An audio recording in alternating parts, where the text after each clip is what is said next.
Hi everyone! So for today's video, I'm going to teach you how you can easily get new user discounts on Temu. So let's head over to the Temu app, then just click on You. And from here, just make sure that you have already logged in to your new account. And if you sign up to a new account, make sure that all the details such as email address, mobile number, and all the necessary information are all new and not linked to an existing account so the app detects that you are a new user. Next, let's just go back to home.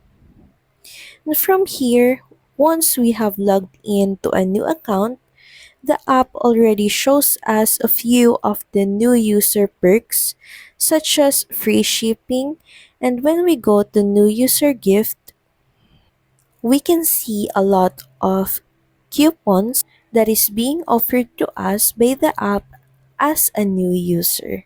There are some vouchers or coupons that can only be used once you're done finishing a task. So that's pretty much it. Thank you very much for watching this video. I hope that this helped you on how you can easily get new user discounts on Temu.